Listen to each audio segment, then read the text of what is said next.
Are you ready to transform your pool into a stunning oasis? At Mainland Pool Service, they're a family-owned business committed to keeping your pool looking pristine all year round. They believe that pool care should be proactive, not reactive, which is why their skilled team handles everything from routine cleaning to complex issues with precision. They prioritize clear communication and personalized solutions to exceed your expectations. Join the Mainland Pool Service family today and experience the difference their expertise and dedication can bring to your relaxation retreat. Contact them now at mainlandpoolservice.com.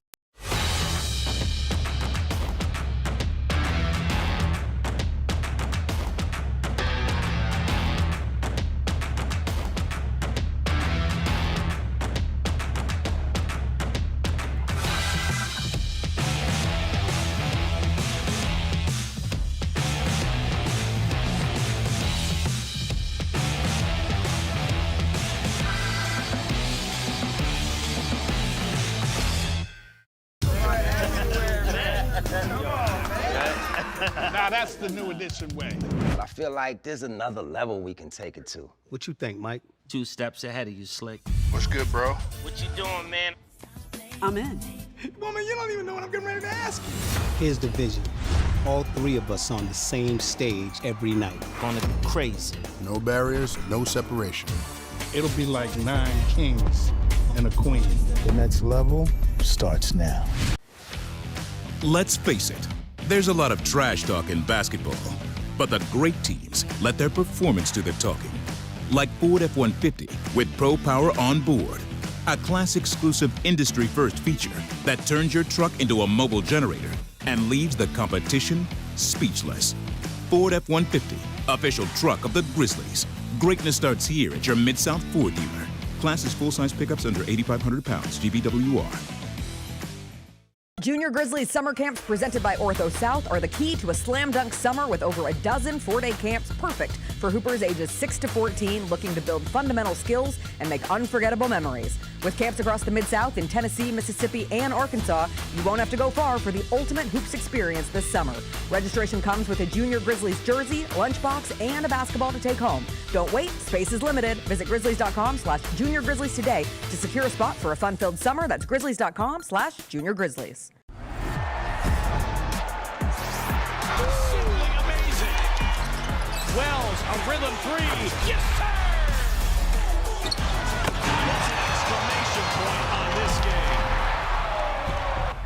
Grizz fans, defend your home court from pests with Terminix. Before cockroaches, spiders, and mice show up, Terminix it with our pest-free 365-plus year-round protection plan. Visit Terminix.com today and enter code SAVE50 at checkout to save $50. Terms apply. Go Grizzlies! Jeff Dunham, Artificial Intelligence, his all-new tour. Just Dunham. You're the other white meat. Bargatze, how can you be so smart on one hand and so stupid on the other? Well, you're half of it. I realize I could have avoided all this years ago with one simple word. I do not. Silence! Don't miss a Memphis. Friday, April 10th, FedEx Forum. Tickets on sale Monday, September 29th at jeffdunham.com. Sonic Radio. Welcome back to Sonic RNDIO. That spells radio with me, the CIO. This just in, the new Sonic $1.99 menu lets you build a crave-worthy meal for just $1.99 an item. Whether that's a creamy shake, crispy tots, or a quarter-pound double cheeseburger. This just out. Ostriches. They're mean, not very cute, and in my opinion, way too big for a bird. Don't miss the Sonic Fun 99 menu. 5 items, always $1.99. Live free, eat Sonic. Tax not included. See menu for details.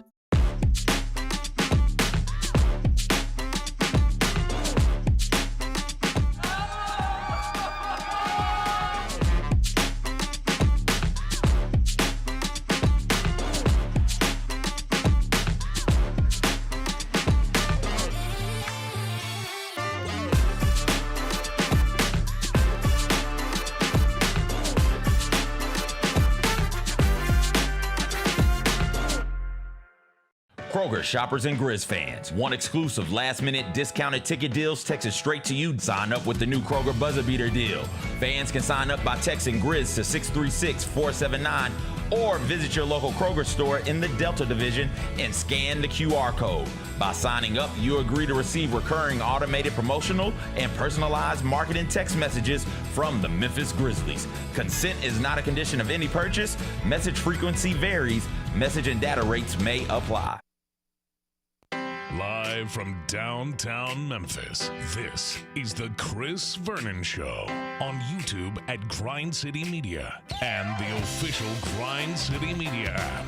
Now, here's your host, Chris Vernon.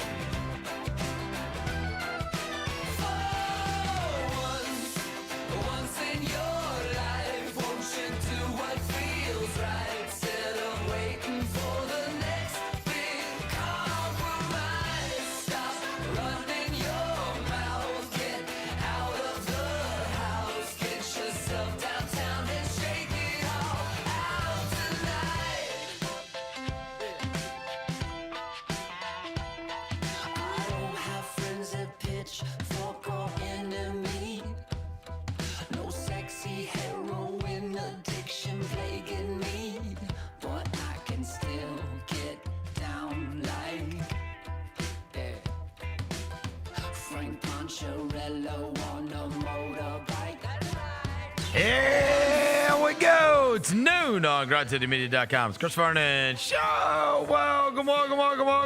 It is the Tuesday, March 4th, 3rd, 2026 edition of the show. Today on the show, Grizzlies are going to be back in action tonight, and we very well may see some players that we have not seen in a long time wearing a uniform as they play against the Minnesota Timberwolves in Minnesota. We will get to that. We will get to all of the news and notes of the day. We need to talk some college basketball with conference tournaments for the small conferences all starting. Our favorite longtime college basketball wise guy, Alan Boston, makes his triumphant return to the show today at 12:45. I will tell you what he told me last week, but I am glad that we are back in the fold with Alan today. It is a Tuesday. It's nice out. Smile. Let's do it. Turn it up.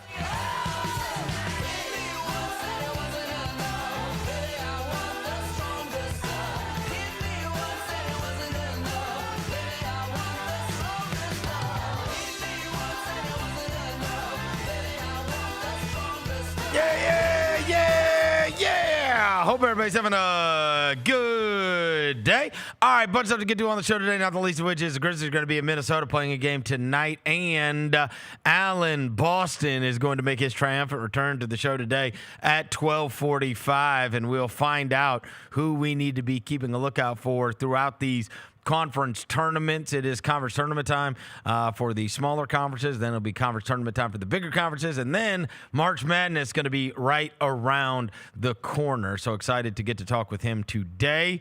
Look who's back. I'll welcome John Roser to the show. John Roser, a.k.a. the Cologne Ranger, the Body Spray Bandit, Senior Sack, Johnny Backpull, Johnny Bearcat, John Asparagus, Johnny Net Carb, John Lance, he's Dr. Thunder, he's John the Polluter, he's John Sweeney. What up? Hello, John. What up? Are you feeling good now? I mean, I'm better than I was, but You've got a big game to call tonight. I do. It is the Memphis Hustle versus the Texas Legends. The Texas Legends. Arch rival Texas Legends. I wouldn't say that. These are the two worst teams in the Western Conference. Oh, no. Yeah. Really? Yeah. I didn't know that. I'm sorry. Yeah. I was misinformed. I think it's 5-21 against 6-18. Let's go. Something's got to give. Something's got to give. Devin Walker's here. He's the microphone mangler, Senor Quasadilla, Mr. Math, Navajo Joe, the reporter, the photographer. He's Walker 93. It sounds like we got a battle of ass at Landers Center tonight, Rosa. Yeah. You know what I'm saying? It's not quite Magic Monday, but you know what I'm saying? I don't want to say that because these guys go out there and they play hard. And they give it all they got.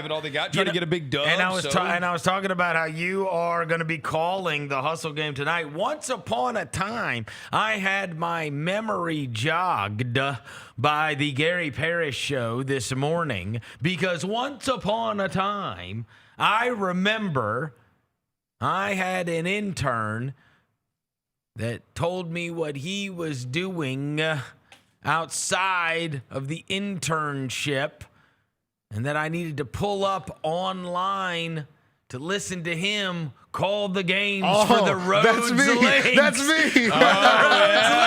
And so I had my memory jogged this morning. They were going on and on about how the basketball team in town that we can all get behind is the Rhodes Links. And I vividly remember pulling out my laptop and queuing up Rhodes games back in the day to keep up with Devin Walker and what he was doing outside of the internship. Wasn't it you and our guy Tyler Springs? Yeah, me and T Springs. What year? I mean, that is a long time ago. Like not probably 17, bro. So like it's probably 2017, 18. So you think it's probably 8 years ago? Probably 8 years ago. I was calling Rhodes Links games. Yeah, Rhodes Links. Yeah. Well, they are now headed to the NCAA tournament. The Rhodes Links. Wait, basketball? Yes. They were doing this whole bit about how that's the team we can get behind. The Grizzlies are having the down season. The Tigers are having the down season. The Lady Tigers are having, they didn't even make their conference tournament. Yeah, we got to have a conversation about that eventually. It's all like all these teams, all these basketball teams are losing, and then Rhodes is going to play in this NCAA tournament at Emory. And, they're having this great season. Drew Hill wrote about it in the Daily Memphian. Okay. And there they are. And I thought to myself, oh, my goodness. Devin Walker used to call Rhodes games. In them trenches, baby. In the Rhodes trenches, baby. Look, they said they're going to get behind the Rhodes thing. Look, we got to get behind it, too. Hey, we with it. I'm with it because they're one of the best players. I think he is from Memphis, Phil Dotson. There you Went go. to Collierville. I know about him. I remember him. He drops 20 points a game. I'm going to have to tell my mom. My mom is a Rhodes alum. But she went when it was Southwestern, before it became Rhodes. Okay. And she'd go, that's how you know I'm old. Yeah. Right? Right. And the only thing I remember is my dad was like a fraternity guy at the University of Memphis, then Memphis State, right? And anytime my mom would bring up going to Southwestern or Rhodes, my dad said, oh, yeah. And I was like, did you guys I guess they would go they lived here both in Memphis, but they went to the different schools. They were high school sweethearts, and then they went to these different schools. And Mom went there because she was going to be a doctor. And then Dad went to Memphis State. But my dad used to always say, he'd say, no, we were never. I was like, did you ever go over to her campus or whatever? He's like, no. He's like, we used to say, Southwestern, the school by the zoo, where the girls are girls and the boys are too. And I was like, I was like, Dad, I don't think you can get away with that in 2026. I don't think you could get away with that in 2026. No. Yeah. Do they still say girls go to college to get more knowledge, boys go to Jupiter to get more stupider? I don't know. That was the thing when I was in middle school. I don't know. But my dad that's the only thing I remember about my mom going to school there. Do you know any of these guys on the coaching staff? I know Scotty Robinson. I've known him for 20 years. Because I was like, do you know Steven Zoe? Because these names look familiar. Well, he was on Tubby's staff. Oh. Zoe was. That's why that name sounds familiar. Yeah. These guys, and they've done an unbelievable job at Rhodes, and now Rhodes is playing in the NCAA tournament. The so that's NCAA Division III championship tournament, where they will play first round action on Friday. Yep. Against Roanoke College in Home Atlanta, game? Georgia, at Emory University at 3:45 in the afternoon. There you go. All right. So, anyways, we're all Rhodes links. Real quickly before I get to the, I don't. That's how we cheer for them. That's not. They're links. I don't think that's how. Go links. They're cats. Link's a cat, right? Isn't it a cat? Oh, we have a cat. Yeah. What is a lynx? Yeah, it's a cat. It's a cat. I don't think it sounds like that though, Roser. Yeah, it's a lynx. That's how they sound. Yeah, Roser watches a lot of Animal Planet. He would know exactly what a lynx sounds like. His algorithm is crazy. I watched a hippo. Never mind. Okay. How do you feel about what's the name then, Roser? My boy, what's my boy? The little monkey. You know him? Oh, Punch? Punch. You know him? Punch. Yeah, they were doing Punch wrong, but Punch is finding his way. Okay. Punch is fine. Okay, so anyways, real quickly before I get into the events of the evening and the news of the day, I will tell you that last night I went to my first girls lacrosse game. Lax. You're a lax dad? So here's what happened. She goes to school, and they send out an email that they are going to do a girls lacrosse team. And so evidently they all signed up, all of them, like her, all of her friends, everything. They have never touched a stick in their life. Like, they don't know anything. They have had 2 practices, I think. I think they've had 2 practices. And so now they're going to go play in this game. I got to tell you, just for all the parents out there, this was one of the most enjoyable experiences I've ever had. Not because it was lacrosse, because I don't even know what's going on, right? And frankly, neither did any of the girls. And the referee is like at her absolute wit's end trying to explain the rules as the game is going on. No. They don't even know what they're doing. Yeah, they don't know anything, right? So they're explaining the rules to y'all? It would be like if you were watching a baseball game and somebody swung and missed and ran to first base, and then the umpire is constantly having to be like, that's not how this works, right? So she's having to explain it. The other team we're playing Houston Middle, who evidently is like the best. Yes. Okay, like these girls are running around and they're like stick handling and running through everybody and shooting. Like, they're awesome, okay? None of our girls have ever played in life. They've never even played. So now they're trying to learn. So they're like trying to get the ball off the ground. It was such a throwback. Look, I've told you guys 1,000 times in between William and Haley, both times I have gotten in that car 1,000 times over these years when things feel way too stressful. And I always say, this is supposed to be fun. You know what I mean? You're doing this for fun. That's what sports are supposed to be. Never lose sight of that, you know what I mean? Because you got to make the right team, and you got to be on this team, and you got to perform really well. And then if you don't play, maybe the coach will bench you, and it's like, you know, you're not pros, right? Like, this is supposed to be fun. It's youth sports, for goodness sakes. And so anyways, the only reason I'm mentioning this because it's the first time that I've gotten to have that sensation since, like, T-ball, where anything good that happens is euphoric because my expectations, and frankly, everybody's expectations are on the floor. Right. It's like, bro, we're going to get, like, you watch the game started. I mean, like, literally, they have, like, whatever, a face-off thing. And girl grabs it, runs through everybody, shoots it, and scores like, oh, my God, this is going to be 30-0, right? And none of them know what they're doing. Like, they can't complete passes or run with the ball or any, like, it's just out there. Bro. So everything anything good, I'm like, anything good that happens is going to be like absolute euphoria, which is like T-ball, right? When they first hit the ball, you're just like, oh my God, he hit the ball. You know what I mean? Like he actually got a hit, you know, or something like that. But there's a play in front of me, and Haley's like running down the sidelines, and I'm yelling at her. I'm like, get it, right? Bro, she scoops it up. She throws it across in front of the goalie. Her friend Hazel gets it and throws it in, and it went in, and oh my God, I almost lost it. It was the best thing ever. Ran on the field, bro. It was amazing. And then they scored 2 more after that. Okay. They only lost like 8-3. That's not bad. It wasn't that bad. But Meg, there's a 5th grader that's in goal for us, right? Oh, and she's got her helmet and her huge ass stick, whatever. And I mean, they are pelting her. She had to have had 30 saves. She was like the USA goalie. Yes. She was standing on her head. She's just standing there with her stick. And they're just, like, they're running through the whole thing like, whack! I'm like, oh. I'm like, He's yelling, like bruises today. Every time I was like, oh. She wearing a helmet too, right? Yeah, she's but she's standing there with her big stick.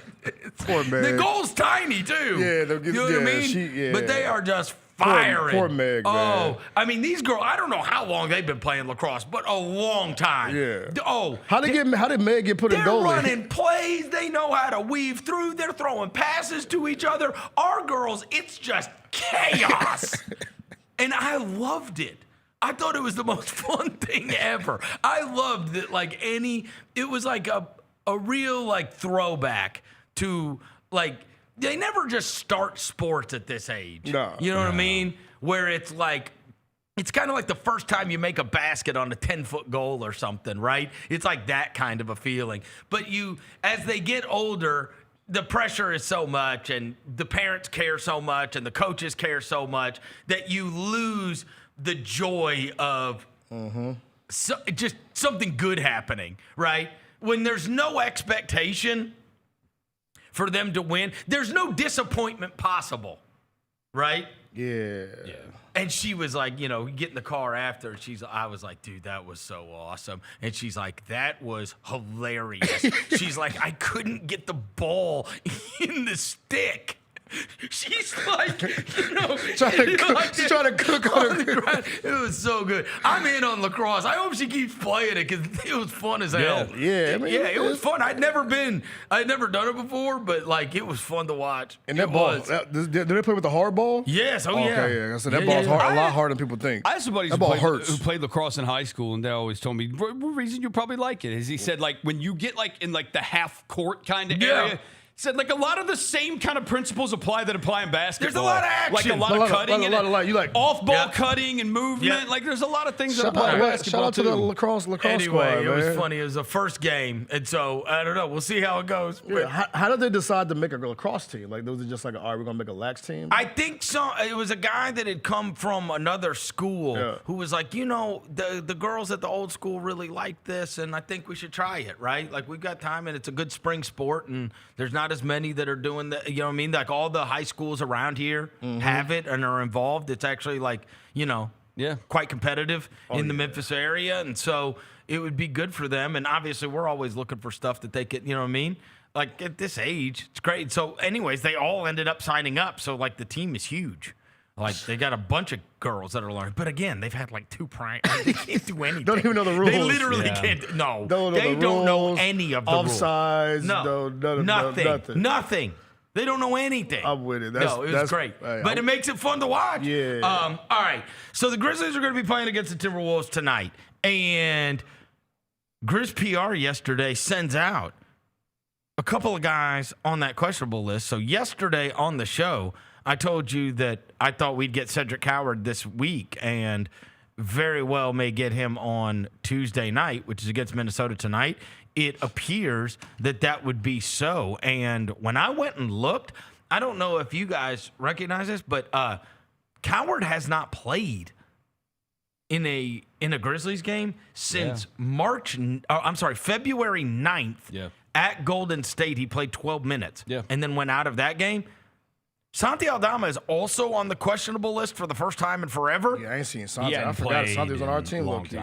February 4th at SAC. Yeah. Santi Aldama hasn't played in a month. Mm-hmm.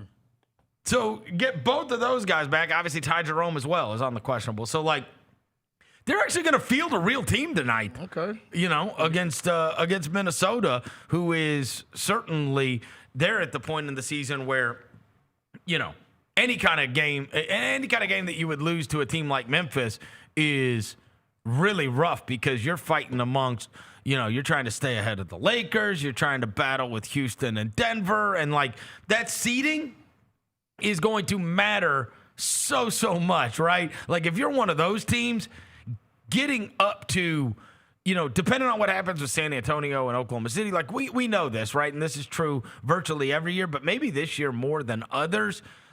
Your seeding is going to greatly determine your ability to get to a conference finals and or an NBA finals. Yes, because the matchup's going to matter so much more. Right, because you could very well, when we were talking about San Antonio on their 11-game win streak, and it's like, yo, if they flip this thing against Oklahoma City, it could turn out that Oklahoma City and Denver are having to play each other in the second round. Mm-hmm. And one of those teams, they may be the two best teams by the time it's all said and done, and then when they're all healthy. If you know what I mean, if Oklahoma City ends up, healthy and gets Jaylon Williams back and all their guys back, and Christian Brown and Aaron Gordon and Peyton Watson and everybody's available for Denver, like there's a real possibility that those teams are both better, have better opportunities to make it to the NBA Finals than say San Antonio. But if San Antonio's got the 1 seed, they're going to get to play whoever is 4, right? And that may end up being the Lakers. That may end up being Minnesota, right? You don't know what's going to happen in a series like that. So the seedings are going to matter a great deal. And I say all that to say, like, Minnesota has to win games like that. Like, they got to win all these games against under 500. Yeah. Right? Because if you're going to keep pace with those others that you are battling against in the standings, we've been in this spot before, and it's like every game that you lose to a bad team feels absolutely tragic. It feels like 3 losses. It feels like 3 losses, yes, for sure. Yes. Multiplied. It's like, all right, and you're playing against the best, but I mean, like, this is the playoff picture right now as it stands with the play-in situation, with the Clippers and the Trailblazers and then the Suns and the Warriors. But right now, you want to get away from those Nuggets if you're the Timberwolves. I know they like playing them and have had success against them. You also don't want to have to play them first. Right. Yeah, you don't want to get Jokic round 1. Like, you need that in a conference semis. Yeah. You don't need that in your first round. Yeah, because, I mean, if you have to Denver, Oklahoma City, and then potentially, like, San Antonio, that's just a nightmare to have to go through. A nightmare. Yeah, you would greatly prefer playing the Rockets or the Lakers. Yes. First, yeah, for sure. Than Denver. So, I mean, you want to try to get away from them. I wonder if you see some teams do that towards the end, kind of like posture, like kind of position themselves. It's possible. Like teams used to do back, like they would posture themselves and position the teams they want to play against. It's certainly possible. Yeah. It's certainly possible. The other team. The Grizzlies did it once upon a time. Yeah. We did it the very first playoff series we ever won. Oh, the Spurs one? We tried to get the Spurs because 2 was the Lakers. We lost like our last 2 to 3 games of the season. Yes, on purpose just to get because San Antonio. because we had the matchup. Yeah. They had one Tim Duncan, and we had Mark and Zebo, and they did not have – the other guy was either going to be, Matt Bonner, or it was going to be Antonio McDyess, or it was going to be whoever they threw out there, DeJuan Blair, a young DeJuan Blair, whoever it might be. And it was like, there's only one Duncan. And if you go back and watch, anybody, they would put Duncan on Mark, and Zebo would destroy them. And then they would put Duncan on Zebo, and Mark would destroy them. Like, it was just pick your poison. And so it was too much to have the 2 of them. There was one Tim Duncan, and there was 2 of them. And they knew very well they didn't want to play against the Lakers and watch the Lakers take 65 free throws a game. Right. And it was Kobe. Yeah. You know what I mean? No. Yeah, Kobe. You don't want any part of that. You don't want any part of that. Right? And we had success. We were like 3-1 in the regular season against San Antonio. Yeah, it was a good matchup. We had good success. It might end up being a good game now. You got Ty Jerome, Said, and Santi. Yeah. No, I'm saying, like, this is going to be the first. We have real basketball players playing tonight. So good. And another real one who actually had 2 good games when they won those games over the weekend. You guys are going to be so proud of me. I checked my email this morning, and do you know who I got an email about? A Grizzlies player who is hosting a basketball camp at the Memphis Sports and Event Center. A current former player? Cam Spencer basketball camp. Oh, damn right. Snap. It goes from 5 a.m. to midnight.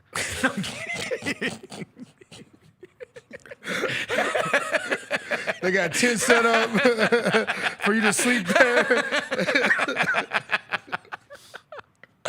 The 5 a.m. to midnight camp is That would be so believable. The overnight camp is crazy. And you go play basketball the whole time. No sleep. Yeah, I got an email this morning. For real? It said, I'll find it. No phones allowed, no social media allowed. No, it said the Cam Spencer basketball camp. It said for ages, here, this over there. That could be a heads up for anybody that wants to get involved. It said it's in September. It's September 26th from 9 until 1 at the Memphis Sports and Events Center. What did you see? I'm looking for. I don't know. I think I'm on the. You know what? You on the dad email? No, it's the. All right, get ready to cry. Don't do that. It's because we always went to Jaren's camp. Oh man. So they've got my thing in the system. You know what I mean? It's that Flex Work Sports that puts together these. They're like the ones that host camps for people. So anyway, the Camp Spencer Youth Basketball Camp from ages 6 to 16 is September 26th. I got it. Yeah, there you go. See, now you're bummed. Dang, I shouldn't now ask. You're bummed. I should have stopped asking questions. That's how I got the email because my kids used to go to Jaren Jackson Jr.'s basketball camp every year. That's how. Thanks for reminding me. And now me. they're going to Cam Spencer's basketball camp. They will. Somebody said 2-week-long camp, no parents. No technology. No social media. Yeah, that's right. Just ball and life, bro. Yep, that's it. The Cam Spencer basketball camp. Yeah, if you can get through this, you can get through anything. Yeah. I actually might pull up to that, bro. Huh? I might pull up to that. I mean, it's the end of September. Yeah, why is this? Wait, you're gonna register yourself? It'll be no, bro. You should do it. We sign up. Do it. Can you make it through the Cam Spencer basketball camp? You know what? That'd be a good video series. I can do that. That would be a good look, video downstairs, series. You right see there. it. Yeah. You heard it. There you go. I'm doing it. Yeah. Courtney, Devin on site. Oh, y'all. Yeah, take Devin. That Devin would be on site. good to go to the Cam Spencer basketball camp. Yeah. But anyway, I got that email this morning, and it was like, sign up early for the Cam Spencer. And I was like, the what? That's if Cam allows video technology there. Right. He may not. Get the cameras out. Shout out Cam, man. Yeah, he's doing a basketball camp. Actually, does it say that the lights are going to be off in the gym, too? No. No lights. I mean, lights. Look, no lights either. There's We so are many shooting questions without the about, lights on. I know. Because Cam is a real. Oh, yeah. Like, the lady was performing on gospel night, and Cam was shooting basketball right next to her. He doesn't care. As the stage was on. Was he really? Bro, the stage was on the court. And he was like, yo, move that stage out the way. I'm trying to get these shots up. Like, the lady from Mary was trying to sing learn. Hey, God in me, bro. That's right. You are gonna learn what it takes to be a Cam Spencer. Yeah. When you go to the Cam Spencer basketball Life camp. lessons. Yes, life lessons. Right. Yep. And he's gonna explain to you how to become a professional athlete. I don't know. Hilarious. Those games last night were duds. Duke ran all over NC State. These are the ones that we were going to keep an eye out for because of the prospect watch. And Duke ran all over NC State. And my God, this season that Boozer is having, he's going to win National Player of the Year, right? He's going to run away with it. It is freakish. This season he's having is crazy. Like, look, the second game where Arizona ran off on Iowa State, that kid from Iowa State who's projected to be a lottery pick, Joshua Jefferson, he was 2 for 17 in that game. Like, that's the thing that you're just not seeing with Boozer. Like, what is his worst game? Right. You finna make me go look at every his game. Wait, didn't we look at it a couple weeks ago? We looked at it, and it's like a 15-9 game is like his worst game. Which is like a career high for most guys. And that was 14, it was 14-5 against Niagara. Yeah, Which he played 21 minutes. Yeah, he didn't even play. Let's go. They won the game 100-42. And if he wanted to have 100, he could have had 100. His next worst game is against Army. He had 15-9, and he played 27 minutes, and he was 4 of 8 from the field. It's crazy to be that consistently awesome. Yeah. It truly is. That's like the level of like going from like good players and great players, right? He didn't shoot it Because good well. players have a bad game every now and then. Yeah, his first game against Texas, he did not shoot it well. He shot 3 of 12 against Texas, but he had 15 and 12. The more I watch him, Vernon, the more I'm like, yo, I know Sid was supposed to go to Duke this year. Go ahead, and reunite them boys in the M, bro. I mean, go ahead and put them boys together in the M, bro. It's just a crazy level of consistency. Yeah. Because you know everybody's gunning for him. Yep. Scheming against him. Yep. Like, you know what I mean? Like, I'm not even killing the kid from Iowa State last night for being 2 for 17. Like, you know, you're top of the whiteboard, as we say. Yeah. Well, that's for Duke every game.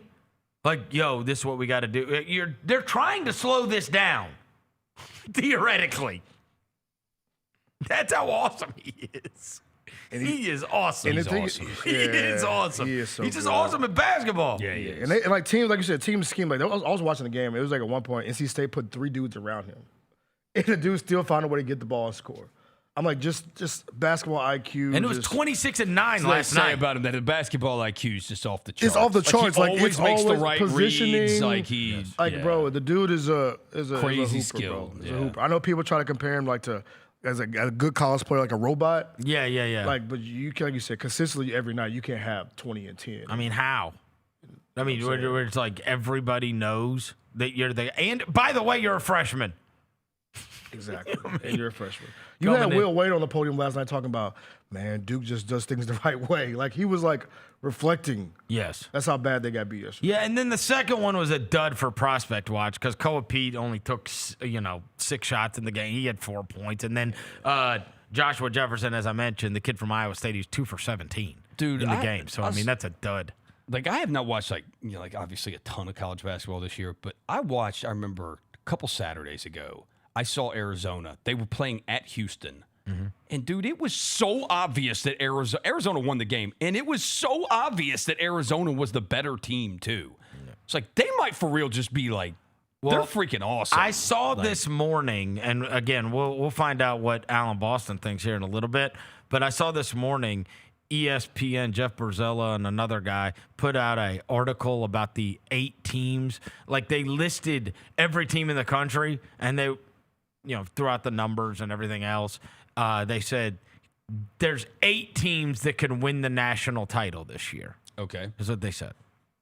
That's what, I think that's the name of the article. Yeah. Here, I'll tell you what the name of the article is. Hold on. The 8 teams that could win the men's NCAA tournament. Wow. Great Duke and Arizona. And then, and you know what? I was like, well, I'll click on that.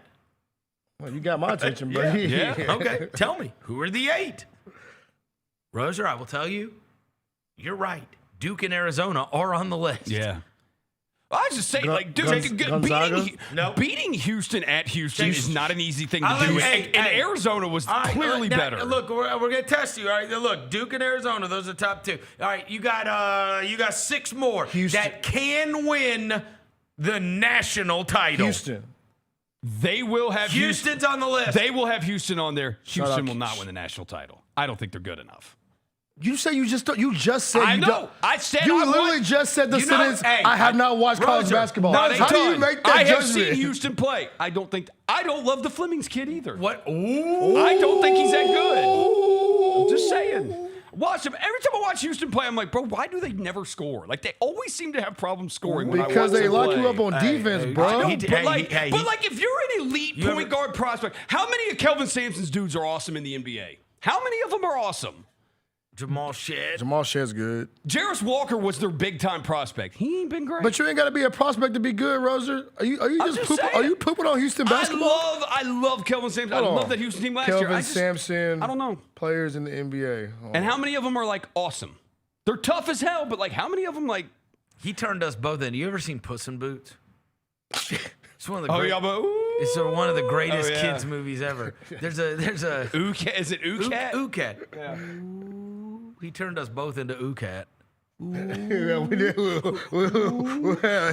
another thing, I don't like Kingston Fleming. Yeah. I'm just saying, he didn't impress. I've been impressed. You saw him play against Arizona. They beat everybody. I know Arizona is awesome. This man said. What if they don't have to play Arizona? Maybe you'll love them. Maybe. The sentence before you said all that was, I have not watched college basketball all year. That is not the sentence. I said I have not watched a ton of it. That doesn't mean that he can't have loud, misinformed opinions. Yeah, right. This is America. It's what we do. This is America. Yeah. It is America. You got a point, Rose. Yeah. Home of the free, home of the free, land of the brave. I stand on that. I ain't drafting Kingston Fleming. Land of the free, home of the brave. Okay. Yeah. My God. Land of the free, home of the brave. God, this is basic stuff. Is it? Go to school. I'm not gonna lie to you, bro. I tried to do the national anthem. You know the thing you used to have to do in school? That's the Pledge of Allegiance, dumbass. I tried to do it. He goes, I tried to do the national anthem. Bro, I have not done it in so long. You can't put your hand over your heart for the national anthem. You can. Bro, I try to do it. Like, me and somebody was goofing the Pledge of Allegiance? and I cannot remember it. The Pledge of Allegiance. I tried I could not remember. Okay, that's embarrassing. That's public school. Yep. That's all. Whoa. That's public school. Whoa. It's embarrassing. Do it right now. That's public school Do it right wide. I pledge allegiance to the flag of the United States of America Okay, and to the republic for which it stands, one nation, under God, indivisible, with liberty and justice for all. Y'all got that. The last part I would have got. I would not have gotten that. All right. Jaylon, as a Whitehaven graduate, said that Devin is just a dumbass. So I am going to say that the Memphis Public Schools did not deserve to be slandered. A Whitehaven graduate is calling you a dumbass in my ear, and multiple teachers in his class, he says. Multiple teachers? He said you had multiple teachers. Look, bro. And you were on the other side of the building. I did not go to school. And he wore a helmet. I did not go to lunch early, Jaylon. I did not go to lunch early, bro. Don't do that. He wore a helmet. He said I went to lunch early. That's crazy. Wearing a helmet's crazy, too. All right, back to. Did you look up Kelvin Sampson NBA players? Quinn Grimes. Yep. And? He's fine. Yeah, he is fine. Yeah, he's all right. That's probably where I stopped. Let's see. Oh.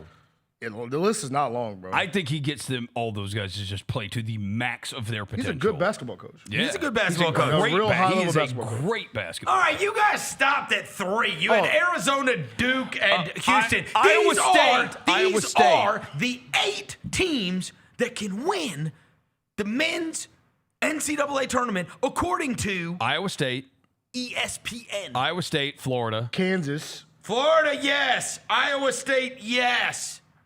Kansas, no. He said Kansas. No. Yeah, I would have said Kansas. Okay. No Kansas. I would have said Texas Tech until Toppin got hurt. But they're still good, though. That kid JT Toppin got hurt. The other kid can't, kind of emerging a little bit. All right, Arizona, Duke, Florida, Houston, Iowa State. You have 3 left. That can win the 3 teams that can win Michigan, the NCAA tournament. Michigan. Yeah. Michigan got good guard play, good big. And they got bigs. You took entirely too long to guess Michigan. That was disgusting. Well, that's because we don't like Yaxel either. And you have 2 more. We don't love the Yaxel. You got what's it? Hurley-Nim. UConn. UConn is on the list. Yeah, UConn's awesome. You just made the list. So there's one more team. Shout out Chris Jericho. Purdue? Man. Shout out Chris Jericho. I don't think it's Purdue. Can't be Purdue, right? Then stop guessing it. Okay. It's for sure not. Okay. Well, everybody loved Braden Smith before the year. They did love him. And Memphis almost beat them. That should have been the biggest red flag ever about Purdue. What? Oh, yeah. We did almost beat them. did almost beat Purdue. Yeah. The analysis says on there. Does it say Memphis almost beat them? No, it says too many Caucasians. Oh. Fair enough. I'm just kidding. Please, Purdue fans that now watch us because of Zach Edey. There's nobody else just in the a SEC. joke. You forget, bro. They all watch the show now. I know. Yeah, it's just a joke. Just a joke. They're calling Braden Smith guard version of Hunter Dickinson. Oh. They were frying him, bro. Oh, they were? Yeah, they said he's Hunter Dickinson, but a guard version. I like him. Yeah, but who else? There's no other SEC team like Bama, Tennessee, Florida, Houston. We got Florida, Michigan State, but Kentucky's not one. The 8 teams that can win the NCAA tournament. You guys guessed: Arizona, Duke, Florida, Houston, Iowa State, Michigan, and UConn. Illinois. With Keaton Wagler. They say Illinois in there. Okay. Shout out Illinois. Keaton Wagler and the Eastern European Bloc team. Yes. You know what I mean? Shout out to Stojakovic, You got a bunch of guys that you can't say their names. Yes, those are the 8 that they deem worthy of winning the national championship. They think that it will come from those 8. And I know Gary had it even trimmed down to like 4 when he was talking on his show earlier. He had a number where it was like teams that had a net rating over 35 at this point, like it was like a 70% hit rate of playing in the national title, and there were like 4 of them so far this year. And I think it was Duke, Michigan, Arizona, and Florida. Yeah. So that's like the 40-20 NBA thing, right? Having 40 wins before 20 losses, right? The highest, I will tell you, like if you go to the KenPom rankings, the highest ranked teams that are not included in that list, because, Duke's 1, Michigan is 2, Arizona's 3, Florida's 4, Illinois 5, Houston's 6. The top team that is not included in that ESPN list that is in the top 8 on KenPom is Purdue. They're 7 in KenPom, and 8 is Michigan State. Okay. And then 9 is Iowa State, and 10 is Connecticut. Interestingly enough, you know who 11 is? This is going to shock you. It's Nebraska. It's Fred Hoiberg's team. Oh, they're going to finally get a tournament win this year? Maybe they will become they're the only Power 5 school to never have an NCAA tournament win. Of course, the last time the NCAA tournament was in Memphis, they had the little Asian guy who was so lit. And they ran into Wade Taylor IV. And went to that game. And I loved the Nebraska fans. Oh, yeah. They were so lit. I loved them. They were lit. They were so nice. And they traveled. Oh, my God, did they travel. They thought they had all traveled here to see the first NCAA tournament win in their school's history. And I felt so bad for them when they had it was a bad matchup, bro. Because that Texas A&M team was loaded with athletes. Yeah. Loaded. Yeah. I mean, it was Wade Taylor and them, wasn't it? Yeah, it was Wade Taylor. And it was Buzz Williams' team, and it was just super overwhelming. Yeah. You know what I mean? Yeah. And so, anyways, Nebraska's 11, and then Gonzaga is 12. So the highest rated SEC team outside of Florida, as you were looking for another team, the highest rated one outside of them is. Well, they're right next to each other. Bama and Vandy are 14 and 15. Bama can get stopped. And then after that is Tennessee and Arkansas. Bama's one, like, if Bama's hitting their shots, like, they're going to play you. They're going to beat anybody, They're going to be in the game, obviously. They can't stop. They can't stop nobody. Right. I'll tell you this, though, man. That SEC tournament in Nashville is going to be awesome. This week, No, that's next week. It's next week? Yeah, because it'll be during spring break. Okay. It's usually spring break week for the schools. Do we need to make a little trip?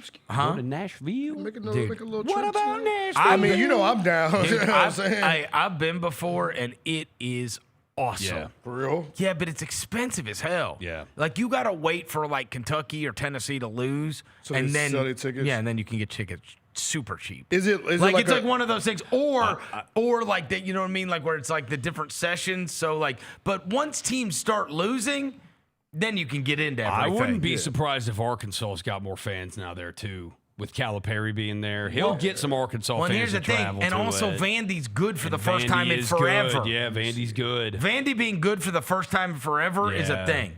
But, look, that's such a city to travel to anyway. The other thing is they do it big. Like, they got all this stuff going on in the concourse, and they have, like these fields that are just filled with basketball goals and food trucks and DJs and stages, and, like, they do it big. It's awesome. I mean, I just looked at our schedule, bro. I went down there the year that they had Grant Williams and Admiral Schofield. Oh, Tennessee did. Yeah. That was a good year. That was the year that they had those guys. So that's several years ago now. But that was I went and I took William. Oh, it was awesome. It starts on March the 11th, they said. We play at home on the 12th. March the 11th is next Wednesday. Yeah, it starts on the 11th, then it goes through the whole weekend. So, I mean, we on the road Friday through Monday. I'm saying, look, bro. I'll be at Landers Center. Oh. You guys got games all month, too? Dude, we have games all month. Hustle? All month. The Grizzlies have 17 games in March. That is insane. For a 31-day month? 17! 17 games is an OD, bro. 7. That's like... We have and the Hustle will have 7 home games. And we have 7 Hustle home games in March. 7 Hustle home games and 17 Grizz games? Yeah. Wow. Yeah. Ooh, unbelievable. Boy, that's a lot of basketball. Well, so we had 2. I don't know what happened with this. We had 2 games that were supposed to be at Mexico City, and now they've been moved to Landers Center. Like, we're playing 2 road games at home next Saturday and Sunday. Yeah. What, the Capitanos ain't got no arena? I don't know what's going on with it. I have no idea. Are they about to be like the G League Ignite, bro? Dude, they're like the best team in the West this year. The Capitans? Yeah, Dude, they don't have a home arena, though, do they? But we played them. We played them to start the season, like back in November, and just beat the crap out of them. And literally fast forward to the regular season, they have essentially the exact same team, except they've been like number 1 in the West now. Hey, it's good coaching. Yeah, they're playing. It's called bonding, man. You know what I'm saying? Yeah, who knows? Shout out to the Capitanos. Yeah, shout out to the Capitanos. All right, Alan Boston is Love our him. favorite college basketball wise guy. You'll never believe this, Roser, but for the 15th consecutive year, when I talked to Alan, he said, I am too old for this now. This is my last year. And that makes it 15 consecutive years Alan Boston has been on with us and told us this is the end. No. Really, this time, I'm done doing it. I'm not doing it anymore. And at some point, that is going to become true. Yeah. But we got him for this year. Yeah. And he's doing it this year. So Alan Boston's going to join us. So they've wanted to let us know that there's a real reason why those games got moved. There's like real stuff happening in Mexico. Oh, is this the cartel stuff? Yeah. Yeah. So that's why the games got. That makes sense. Okay. Yeah. I just want to inform. They're dangerous. That's fair. I just want to inform you. Yeah. Probably smart to not go down there. Yeah. Don't go down there. Yep. You might end up in Just go to Quiet South Haven. Go to Quiet South Haven. Quiet South Haven. Yes. They got a Georgia Blue and a Target. Yep. All right. Take a quick break, and Alan Boston's going to join us on the other side. Chris Vernon. Fridays at FedEx Forum just got a whole lot more fun for the family. With the Family Friday ticket offer, a $35 game ticket gets you a $10 food voucher and access to pregame shoot-around. Additionally, for every 4 tickets purchased, you get an autographed item from the Grizzlies vault. Capture moments that last a lifetime for birthdays, youth groups, and other family-friendly celebrations. Visit Grizzlies.com/Friday to grab your tickets today.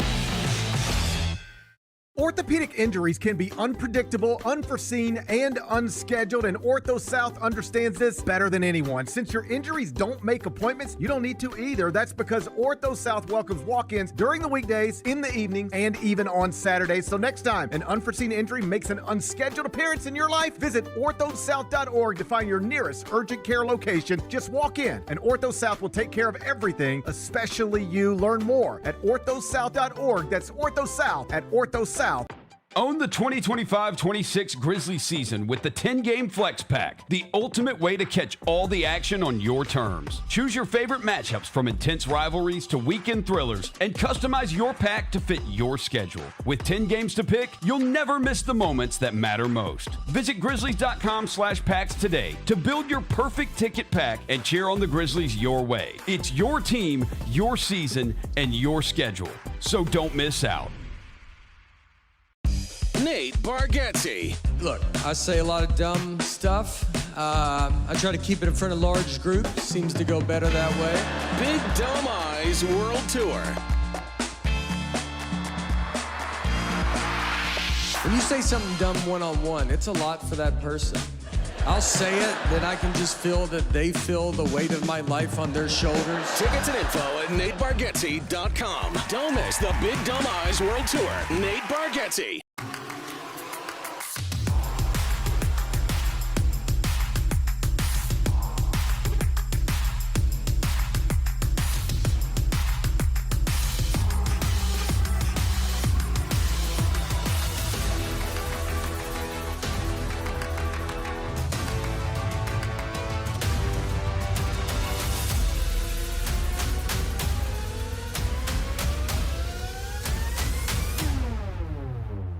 Risk my life to tell y'all these truths. Katt Williams is back. Brand new material, a new tour, and the same legendary laughter he's delivered for decades. Nick Cannon got 136 children, Jesus. Did you know that? Always classic, always Katt. White people are friendly. You can call them at 3 o'clock in the morning with the wrong number and they won't even be mad at you. Hello? No, I'm sorry. No Shaquita here. The Golden Age Tour. March 6th in FedEx Forum. Get tickets at Ticketmaster.com.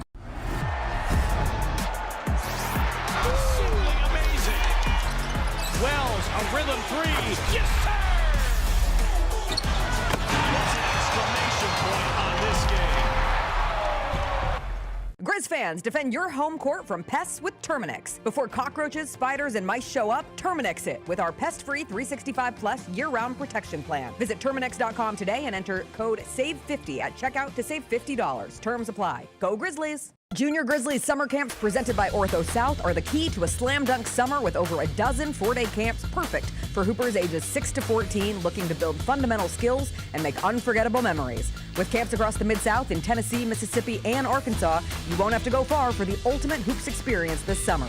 Registration comes with a Junior Grizzlies jersey, lunchbox, and a basketball to take home. Don't wait, space is limited. Visit Grizzlies.com/Junior Grizzlies today to secure a spot for a fun-filled summer. That's Grizzlies.com/Junior Grizzlies. Grizzlies fans, dunks, dimes, and no-looks are great on TV, but nothing compares to catching them IRL. And that starts with buying tickets at Ticketmaster, the official ticket marketplace of the Memphis Grizzlies and the NBA. Ticketmaster gets you to the game so you can catch every highlight in person. From seeing your favorite Grizzly stars up close to hearing the squeak of the sneakers on the hardwood. Put that jersey collection to use and get tickets at Ticketmaster. There's no better brag than saying you saw it live. See you courtside, Memphis. Welcome back to the Chris Vernon Show on YouTube at Grind City Media and the official Grind City Media app. Now, back to your host, Chris On one morning Vernon. bright and clear, my old folks and I drew near, just a village down in sunny Tennessee. I'd been speeding on that train that would bring me back again to that girl I left in sunny Tennessee. I could hear those voices singing. Has she been? All right, we're back. Chris Vernon Show. Don't miss your chance at the ultimate Memphis getaway. The Memphis Grizzlies and the Memphis Travel Company are giving away weekly prizes in the I Love Memphis Getaway Sweepstakes, plus a grand prize, the ultimate Memphis getaway that includes a 2-night stay at the Canopy by Hilton and floor seats to a Grizzlies game. Visit Grizzlies.com/Memphis Travel and enter to win before Monday, March 16th. They're announcing a new prize winner every week. The I Love Memphis Sweepstakes. All right, get involved in that. Oh, I am so excited. Our favorite longtime college basketball wise guy, Alan Boston, makes his triumphant return to the show. Have we been able to get a hold of him? Alan! Triumphant. This is a triumphant return. Stop with the cliches. Come on, we can do that. This is a triumphant return to the Chris Vernon Show. I can't wait to talk to you about college basketball. First, before we get into the nitty-gritty and all of these different teams, has this been a good season for you? It's been a rewarding season. I was asked at the last second to help a friend out, so I'm just giving him a line. He can do what he wants with it. A lot of the big-time bettors, they do a lot of cross-booking and, and anyway, he's using my line for whatever, to try to make money. And the beginning of the year was a disaster. Thanksgiving week was a complete disaster. There was far too many games for me to handle. Games ending at 3:30 in the morning, and I kind of rushed through the work. And when I'm just betting games, if I have a game 8 and it's 5, I'll take a look at it to make sure I'm right. But in this instance, every game has to be right because someone may want to, say, all right, I'll lay 7 on this game. And let's say I have the game 6.5, and my friends would say, sure. But 7, 6.5, I'm not going to look at it to see if there's anything wrong with it. And typically there'd be some injury I didn't know about or I just didn't dig into the game. And whereas if I'm just betting, when an injury shows, the game moves, I'll go and evaluate whether I want to look at it. So where I had to be perfect on every game, I wasn't aware of that to start. So about a month in, I told him this ain't working. Let's give it another week and I'll see if I can figure it out. And I did figure it out. I got a lot more. I devoted a little more time into everything and figured out some of the mistakes I was making as the game's ever evolving. And really, I've been pretty spectacular the last couple months. And I am extremely objective about what I do. You can't be subjective about this. You can't delude yourself into thinking you're unlucky or whatever word you're running bad or whatever word you want to use, when in fact maybe you just suck. So I did suck to start.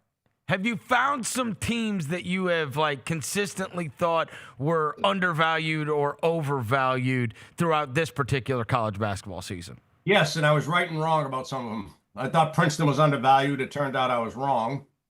And I've been pretty consistently on Chattanooga, which I've been wrong about. And as far as the bigger teams, I think I had Texas Tech right a lot, and then they lost Toppin, and I kind of still been right about him because they've actually played better without him, which is almost impossible. He's like one of the best players in the country. But there's this St. Mary's. I've been more right about them because the coach is so amazing.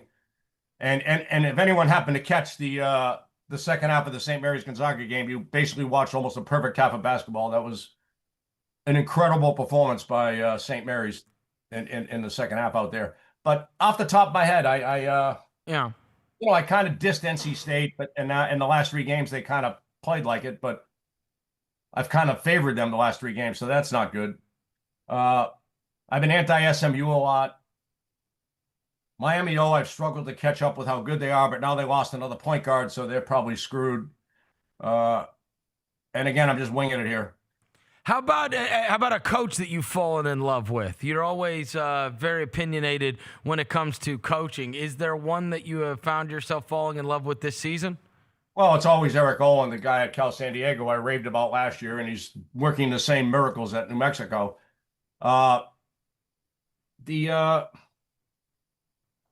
guy at Denver, whose name escapes me, has done an excellent job. And it's most of these guys who move up from D2, who've had a lot of success at NAIA or D2, that have come into D1 and just been amazing. The guy, Johnny Tower at St. Thomas, and Eric Owen at Cal San Diego, now New Mexico. And even DeVry is, his roots are in Florida at some JUCO school down there. And then he went Drake and then Iowa, and he's doing great there. Not DeVry. DeVry's in Indiana. I'm talking, DeVry. I screwed that up. The guy at Iowa. McDonald, or what's the guy's name? McDonald. McCollum. McCollum. You're talking about. I'm getting old. Denver's head coach is Bergstracer? Tim Bergstracer? Is that who it is? I didn't even check. Yeah, and the guy at Central Michigan's team's improved. I thought the guy at Central Michigan would do a really good job, but the last few games they've been fantastic too. I think all these guys, if you're a winning coach, you're a winning coach. Yep. And I don't know how much corruption there is at the lower levels of basketball. There's not a lot of money there, so I assume it's a little more legit. And so they figure to be the good coaches. They're working on a more level playing field. Okay, unlike the NCAA, which has become a complete shit show. It's just. Before we get into, I thought it was corrupt before. You know what? I do need to ask you this. Did you find, now that things have settled into the NIL era, and you kind of understand the way it works and the way teams are going to have completely different rosters every year, did you find it easier to handicap this year than last year, just based on how much changes and what college basketball is now in the NIL era? So this year I actually struggled at the beginning, which I kind of mentioned earlier. And I think it's because, there was the NIL area to start. And now wrong word. Era. Yeah. But now there's the NIL era now where it's, really, they've had a few years to figure out how to create money to buy players. Or if you're Alabama, just try to pull them out of some league and claim that it's okay. The whole Bediako thing was disgusting, and I root against Nate Oates at all times now. Like this, well, it's ridiculous. So this is college basketball, right? This is not a glorified semi-pro league, which is what they've always wanted. It's supposed to be about you go to college, you get an education, and you play basketball for the love of the game. Not let's go find a guy to plug in our holes in our basketball team, and whether he get it to school or not, who gives a shit? the whole thing is so ridiculous. It's just they just start a semi-pro league. Don't pretend like this is college basketball, because it's not. The whole thing's rigged for the power schools anyway. Like, the NCAA gives them more NIL money. They have an opportunity to go play NIL games where they get paid. You don't see that opportunity afforded to even Memphis, let's say, which is a pretty big name school, right? But they're relegated to the blue collar. It's the plebeians and the upper class, and the upper class is the only one that has a chance. San Diego State, a Final Four team recently, their NIL money is shit. It's completely rigged. It's amazing what St. Mary's actually has done, given their limitations. But that's how great Randy Bennett is. It's an unfair game, which has completely trashed the spirit of college basketball. And as I've mentioned on the show before, I think they'll ruin the NCAA tournament. Like, they talked about how expanding the field would allow more mid-majors to get in. Well, last year was a record low mid-majors, and this year is supposed to be an even lower number of at-large mid-majors. So every change they make helps the power schools. And their goal, which I was told 30 years ago, and I mentioned before, was to have certain number of power conferences break away and do their own thing and make all the money. Right? There's big money involved. It's like our government. Like, if you have big money and you go behind closed doors, evil shit happens. And now it's just all out in the open, where they used to buy players from where, they'd send $200,000 to the AAU coach to make sure his family got it, to make sure they got to the school. Now they just pay him. Now it's, don't get me wrong, the spirit of NIL is cool. Like, a local pizza joint wants to sponsor some kid, and use his name on the pizza box. But that's not what this is about. This is trying to raise, Kentucky spent $22 million on their team. Can you imagine? And they're not very good. They're good. I mean, they've lost like 3 guys for the year. They're good. They're just not elite. Right. Hope is excellent. Like, I don't know why they're trashing the guy there. All right, let me ask you Memphis might be wondering about their coach. I got to be honest I'll be honest with our audience and these guys. You text me before the Memphis season and told me you thought that roster stunk, and the roster stinks. Like, you looked at all, like, when they added Doug McDaniel and Aaron Bradshaw and all these different guys from different schools, you knew these players from those other schools, and you were like, yeah, this isn't it. And sure enough, appeared not to be, but they had some very good. I mean, they hung with Purdue, right, for a long way on a. They did. Like, and they had another. They had some other good wins, like. Yeah, they lost at the buzzer to Wake Forest, and they had like we had a close one with Vandy. Close one with Vandy. Yeah, that's their home run game. The Purdue game and the Vandy game are the home run games. But they've totally let go of the rope and just quit now. Like, they've mailed it in. When you get down double digits East Carolina, like you got issues. Yeah, like, all their games have been disappointing. Not winning that Wichita game at home was not good for my prediction model. Do you like any? I thought they'd win that game for sure. Do you like any of the AAC schools? South Florida is really good. You like South Florida? Yeah, that coach is very, very good. Yeah, the Arkansas State guy, you're very, very good. They've gotten a lot better. Again, the lack of elite talent gets all these teams. That's why it's a rigged game. Like, St. Louis is unbelievable. That coach is unbelievable. But is that your favorite of the non-power fives? St. Louis? I mean, outside of we're throwing aside Gonzaga and St. Mary's because they like. St. Mary's is a very small school with not a big budget. Like, so I understand, but I mean those are mainstays, right? I'm talking about schools that are not. St. Louis had Majerus there. They did very well, and yeah, they did. They're kind of a name school. They've had some big names go through there, but yeah, St. Louis is probably the best of the mid-majorish type schools. I'm trying to look at who else is even in the top 40 on KenPom. The other ones that I see are Utah State. Utah State, if you want to call them a mid-major too. They trucked. Yeah, they're as good as St. Louis. Yeah, they trucked Memphis. Their coach is amazing. Their coach is a wizard. He's a Huggins guy, of course. So. Okay, so Utah State, Santa Clara.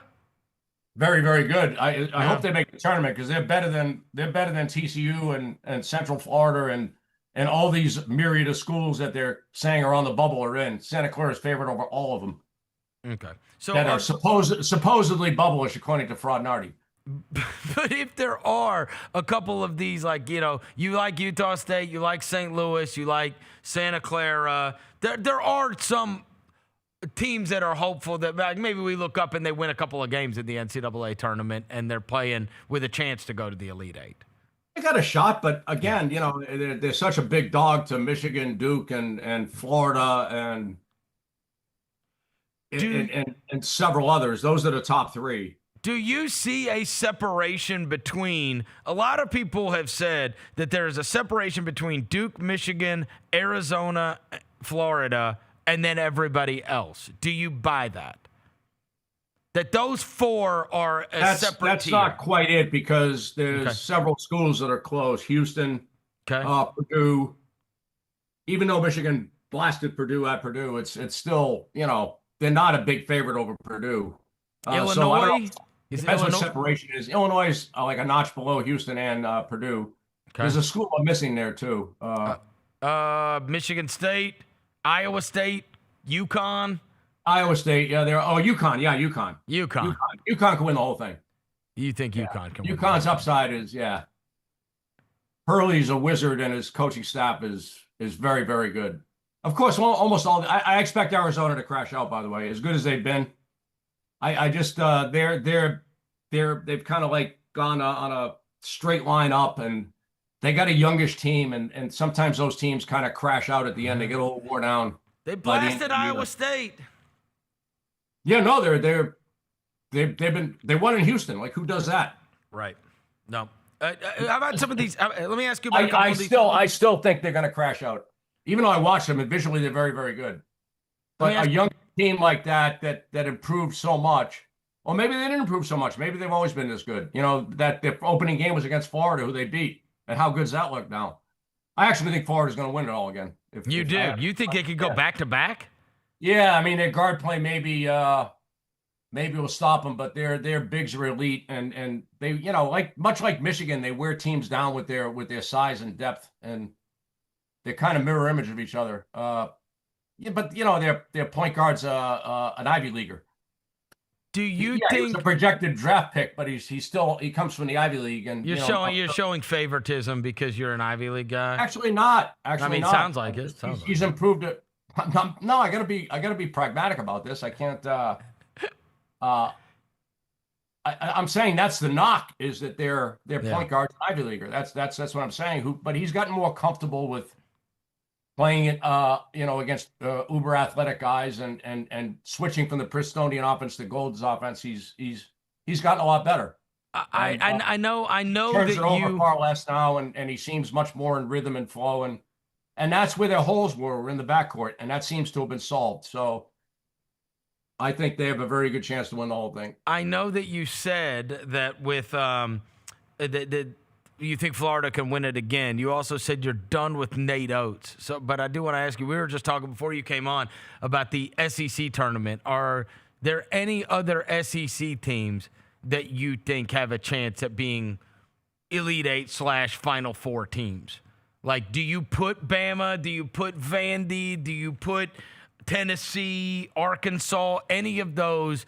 Do you look at any of those and go, yeah, these are teams that could absolutely make a Elite Eight or a Final Four?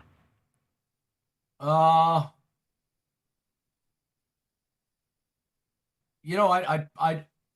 even though I don't have them rated as highly as the others, I actually think Kentucky is kind of sneaky good. I think they could be sneaky good. Alabama, the way they play, they their results are so polarizing that they could get hot and win a bunch of games, but I certainly hope they lose in the first round. Like that whole, because it's ridiculous. Like you're done with them over the Bediako thing. You used to like. I'm done with college basketball atmosphere is ridiculous, but they took it to the next level. You used to like him a lot. I like him as a coach. I think he's fantastic. Yeah. He's sitting there defending himself and saying how they got robbed. Like, dude, like, come on. Did Bediako even apply to the school?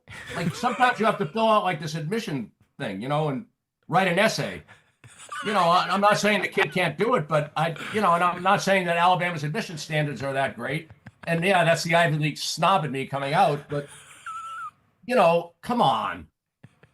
either just call it what it is, which is a glorified semi-pro league, and do whatever the hell you want. And notice how I avoided the word, the L word. See, I'm getting better. And but the spirit of college basketball is you go to college to get an education, which of course is not even close to the truth, and you play the game for the love of the game.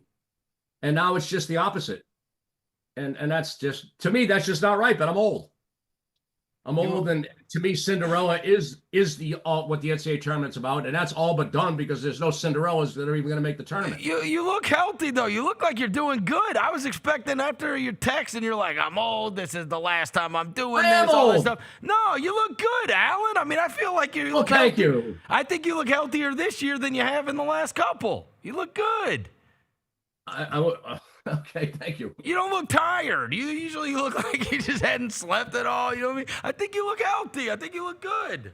That's kind of weird because I quit doing coke, so I shouldn't look that. Come on.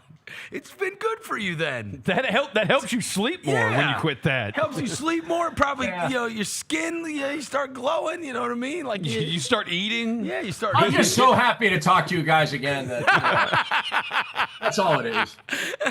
Believe me, I can eat plenty. Like, eating's not an issue.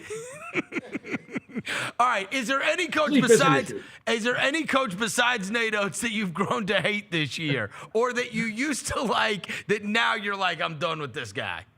Oh, I don't know. Because there's always those. There's always the coaches that you used to like. Because look, like you always like them when they're at the small schools, and then they go to the big schools and you don't like them as much, right? So like you loved Nate Oates when he was at Buffalo, and then he went to Alabama. You loved I still like him. I think he's terrific. He's done a great job there. I just don't like the whole Bediako thing, and then his defending it. Like, but you used to love Brad. Cheated. You used to love Brad Underwood at Stephen F. Austin, and then like. Then the last year I talked to you, you're like, I don't really like him as much anymore. Well, he kind of lost his mind. Yeah, because sometimes what works at mid-majors doesn't work at the higher schools. Mm-hmm. It just fails. Yeah. Sometimes when you run more, I talked about this where and in the old days where you had players for 2-3-4 years, this was one of the holes in my game to start. Is like David Riley at Washington State as a coach I like quite a bit. But he runs very, very complex stuff, both sides of the ball. And he talked in a press conference like, I got to dumb this down. Like, it's just too much. There's 11 new players, and he has no one, even having 2 or 3 players back to help guide the other ones as to where you're supposed to be on the floor for certain moments of what you're trying to do would help a lot. But they don't have that. It's all new players every year. And when you're running this complex stuff and you have no time to get it all together, it's not about a coach having this level of talent playing to this rating, because it's now the sum of the parts is not, how should I say this? So with David Riley, if he has 1 through 11 and the players are kind of like, okay, but that group of 11 after being with him for a couple of years could be a very high level team. Yeah. And there's but now where it's 11 new players, they just suck. Yeah. And now more individual talent is what matters to start until that team gets unified. Like if you took a Brad Stevens Butler team that made the finals back-to-back years, individually, that was not some, NBA team, like not even close. But when you watch them play defense, they knew exactly where they're supposed to be at all times. Like they never made a mistake. All 5 moved as one. And that's almost impossible to pull off. Yeah. Right. That doesn't happen anymore. So a lot of these coaches I like a lot, like Chris Mooney at Richmond, and Mark Schmidt at St. Bonaventure, and David Riley at Washington State, et cetera, have struggled because they run all this, sophisticated stuff that takes a long time to learn. Right. So you need the reps, and you need the reps as a unit. Right. Yeah. And part B to this was, and a lot of them are coming from 11 guys coming from completely disparate systems. Yeah. Right. And now they got to learn this new one. It's a shit show. But I think that's why Underwood went and got all these Eastern European guys.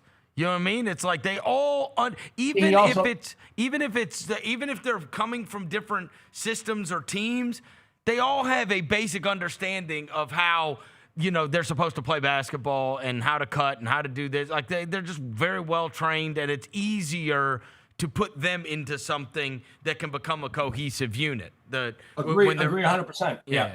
And in Europe, fundamentals actually matter. Right. Where AAU ball here is about, again, it's kind of a money grab.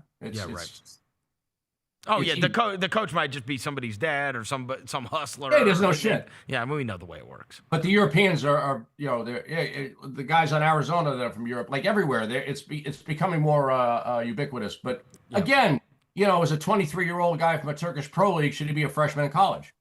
Right. I think that's a legitimate question. I think it's a legitimate All question. of a sudden, he decided he wanted to go to college? No, that's not why he's here. Have you? And is that okay? That's the crux of the argument. If you think that's okay, then fine, you keep doing it. I personally don't. It's not an even playing field, and it's just it's the spirit of the game is lost. But that's when you have $1 billion TV contract and all these greedy Fs want to take advantage of it. For so many years, Underwood also changed up his approach a little bit. So yeah. Good for him on that. Although watching them play Michigan, they were completely lost and kind of reverted back to moron ball. That was terrible. Moron ball. They took so many bad shots in a row. It was bad. I like moron ball. That's what they were playing. I may steal. You should at least try to run some offense before you take a bad shot. Like, speaking of that, have you found yourself missing Coach K and Roy Williams more than you thought you would? Fuck no. Right. Yeah, so I can come on your show and bash him like that. That loses its luster after a while. No, I can find new things to bash. But for years they were the guys that were your whipping boys that you thought were not what everybody else thought they were, and that's why I'm asking now. Do you kind of miss them being around so that you don't? You used to just be able to watch TV and get mad when they would talk about how great these guys are, and you felt completely. I'm muted. I don't even have the sound on when I watch these games. Do you get some joy out of watching Bill Self completely lose his mind this year over the Darren Peterson stuff that's happening? Oh, that's fair. I kind of like Bill Self the person. I just never thought he was a great coach. That's the whole thing. How do you handicap Darren Peterson? Oh, he's a I won't use the word. He lacks some resolve. How's that? You know how nice I said it? That was unbelievable. That's why it's in his NIL contract that he can pull himself out of the game. I read that. I said this can't be true, but apparently it was. Like, he can just pull himself out of the game in his NIL contract. Now, what kind of basketball player is that? And how is that college basketball, where you give maximum effort because you love playing the game, not because you're grooming yourself to make millions in the pros? The whole thing's ridiculous, and. It is what it is. Do you have a favorite player amongst those awesome ones? Peterson, AJ DeBansta at BYU, Boozer at Duke. Have you found yourself having a favorite of the players? Because obviously, look, in an NBA town, we're looking at the upcoming NBA draft, and so we're constantly watching A-Cuff and we're watching DeBansta. And I know you're not an NBA guy, but have you found yourself being impressed / falling for one of these freshmen that are leading teams? So I don't watch many games, and I'm not a scout or talent evaluator, nor am I very good at it. I wouldn't even pretend like I know a lot about basketball. I really don't. I just know how good the team is. Right. And occasionally I guess right, whether the talent's right there or not. I think BYU, I was kind of hoping, this is going to sound cruel, but I was kind of hoping DeBansta got hurt. What? Because I was going to, no, for personal reasons. Because I think they might be better without him. He's not a very good team player. Like, his talent is elite, obviously.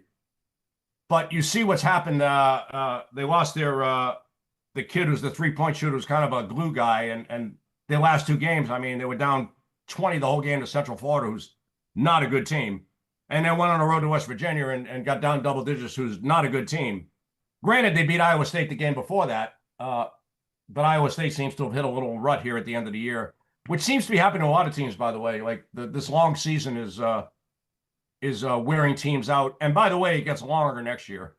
In case they weren't making enough money, they had to extend the schedule, which is just ridiculous. Couple other quick things I've got to ask you. It's small conference tournaments are all about. Boozer's amazing, but he gets away with murder on the court. So what do you mean he gets away with murder? His talent's ridiculous. What do you mean he gets away with murder? What do you mean? He seems to be able to push off a little more and rough it up a little more, and maybe they don't know what 3 seconds is when he's in the game. Are you intimating that Duke gets a favorable whistle?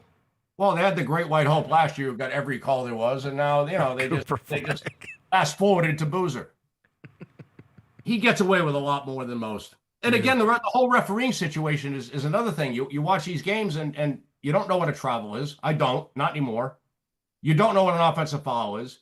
You don't know whether you legally can push off with either arm when you're dribbling, which they do a lot, but sometimes it's called, sometimes it's not. They really need to decide, instead of just letting, whatever happens. They really need to like formulate some rules that are fair to all and not just for the power schools.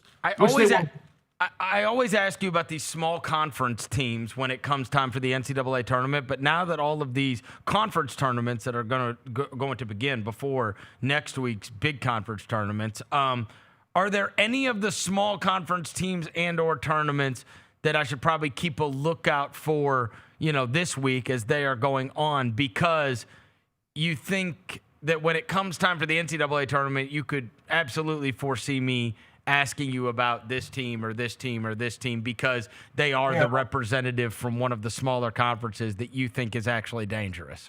All right, I'm thinking about what tournaments there are this week. So High Point from the Big South is really good. Okay. Yeah, and they gave Purdue fits last year. In fact, the refs kind of screwed them over. Okay. High Point probably would have won that game if they got a fair whistle. And they're equally as good as this year. Even though the coach went to Creighton, he's going to take over for McDermott when he retires. Okay. Who else is going on the horizon? I've always liked Oakland. I'm a huge Greg Cappy fan, and that hasn't changed and never will. In fact, I think I might have even sent you a text. There was Cappy and Izzo play each other every year. Yeah. Oakland, play each other neutral. And their press conferences are what basketball is all about. If you listen to those two, they do the press conference together. Yep.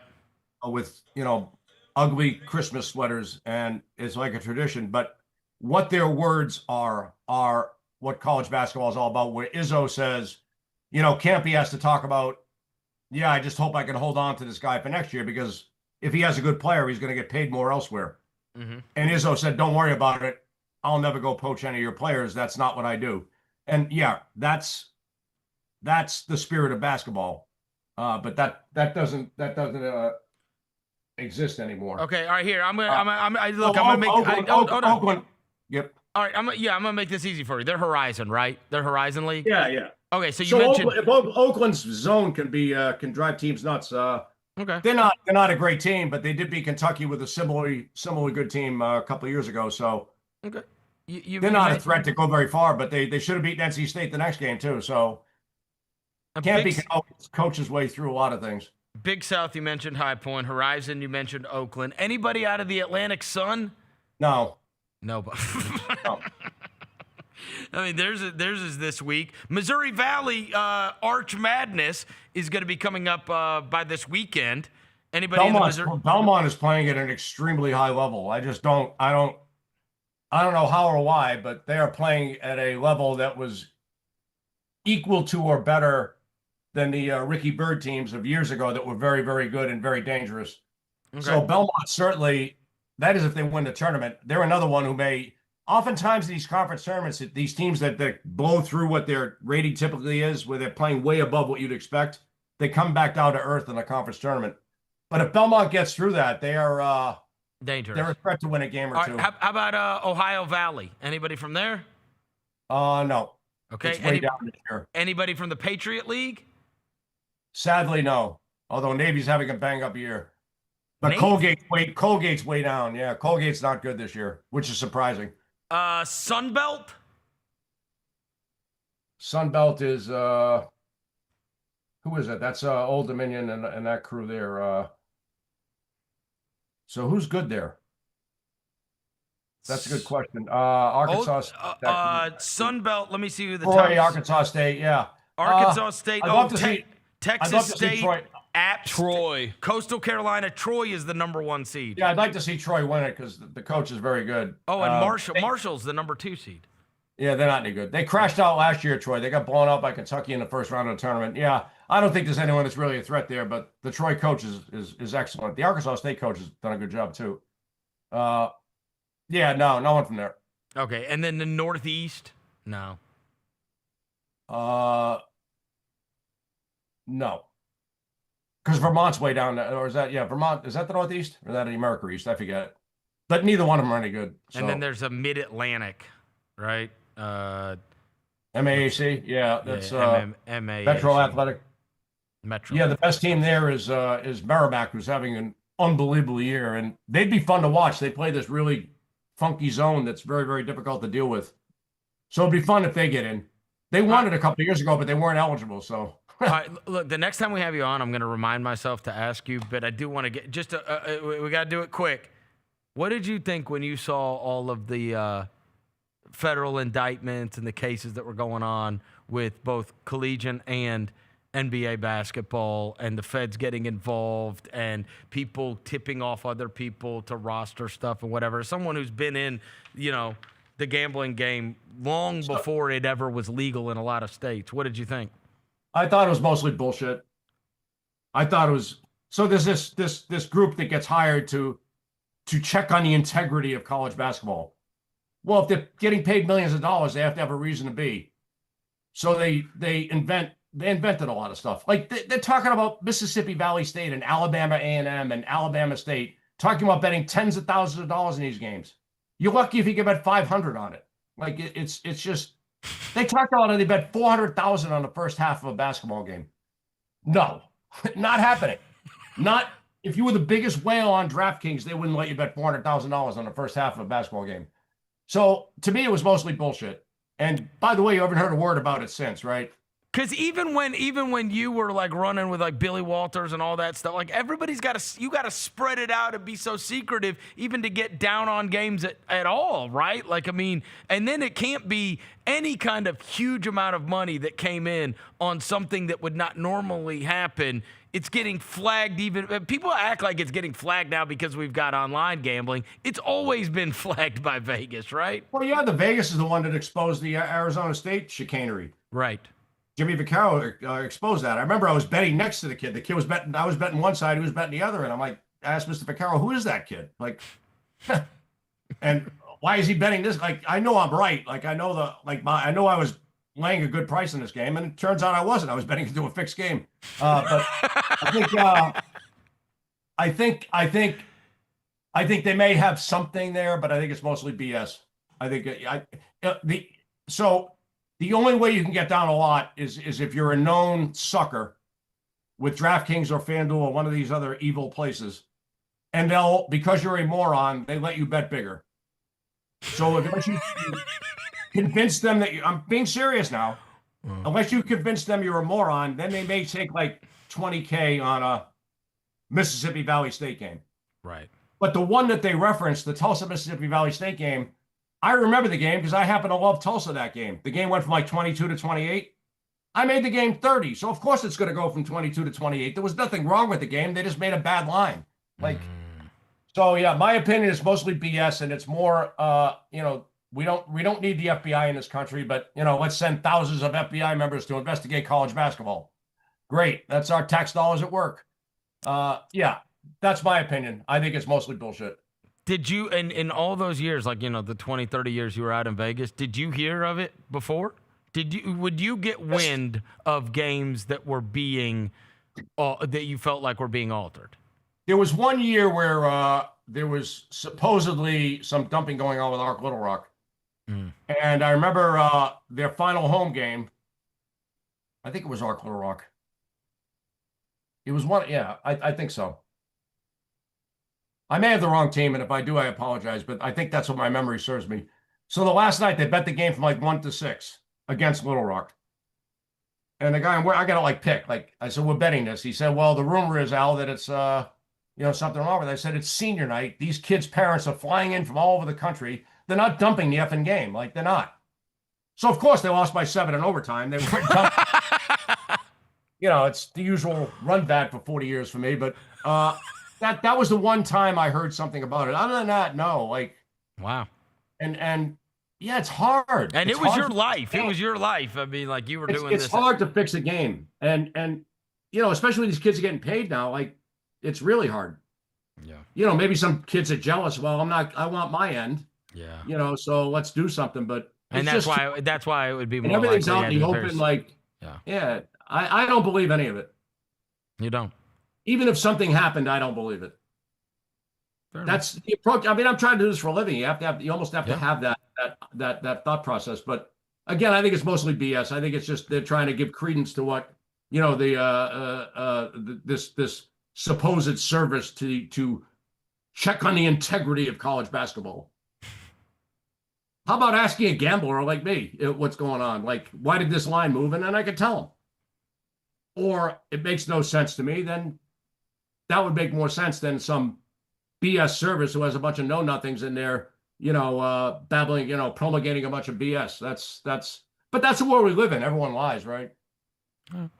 Next week. Watch. We will have not only some conference tournaments that have been settled, but we will also have a lot of the big conference tournaments that are on the way. So we'll catch up with you again next week. All right?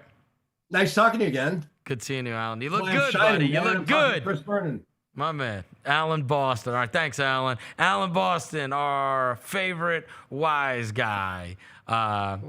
And then we'll get to find out. He looked good. Yeah, he did. He looked good. He looked healthy. He Surprised he did. didn't take his shirt off and wave around his head like Peter He Paul. will. He will before the NCAA tournament gets going. This is just week one. My guy cut out a granite over there. We do have a Grizzlies game that is going to be going on tonight. It is against the Minnesota Timberwolves, and so we do have something to pay attention to. And I will tell you that unlike some of these others where it's like, all right, well, whenever I get upstairs and turn the TV on, I'm excited that Cedric Howard's playing. I am. Yeah. Like, I'm glad that and I hope he ends the season like super strong, and I hope he makes all rookie. Right? Yes. So look forward making to all rookie would be cool. That'd be a cool thing It if would he could keep the play streak alive for us too. It would keep the streak alive. We have like a streak of like at least 4 years in a row we've had all rookie. And Has also, it really been that many? And also, look, when we got depressed about the Edey thing, like, bro, we need to be right about Coward. That Coward's got the juice to become the next guy. Yeah. You know what I mean? And so ending the season strong and him having a couple of like big time games where he's the leading guy and whatever else would be awesome. We didn't have one 2022, 2023, but 21, 21, 22, but we've had one 2 years in a row. We had Zach Edey, Jaylon Wells last year. Yeah. We had GG in 2023. We didn't have one in 2022, 21. Those are our cracking years, so it really didn't matter. And then Desmond Bain 2020, 2021. So, yeah, 3 of the last 4 years, we've had all rookie. There you go. The first and second team. So we need to keep this. Yeah, keep it going. Keep it going. Jay Uso style. Keep it going. All right. So tonight, Grizzlies versus Timberwolves and Cedric Howard and Santi Aldama, for that matter, back in the lineup. 5 of the last 7 years, we've had somebody on one of the all-rookie team. So, I mean, this is the first time in a month that we've seen those two play. For sure. Yeah. And it'll be against a really good team. Yeah, for sure. It'll be fun. I'm going to Southwind tonight for a big Regional 8 doubleheader. Who is it? We got Southwind versus Bartlett. Ooh. Big game. Do you know? And then we got Houston versus. Hey, I'm going to give you a heads up. My buddy Byron sent to me this morning. You know, we played against that kid when he was little, DJ Okath, who plays for Rivals top 10 for 2028. He is 8th in the country. Okay. By the way, number 5, Eric Dampier Jr. Wow. Yeah, we get. That's a 2028 class though, but he is listed. DJ is listed as the 8th best player in the country in that class. He's a sophomore this year. They play the early game. He's been awesome since we were in 3rd grade. Yeah. So Bartlett plays the first game tonight. Eric Dampier Jr. That's crazy. We're getting to that point, bro. Yeah. Well, he was dunking in like 6th grade. Yeah. So so it's a doubleheader tonight. We got the first game is Bartlett. You want to go watch DJ. Bartlett versus Southwind at 6 o'clock.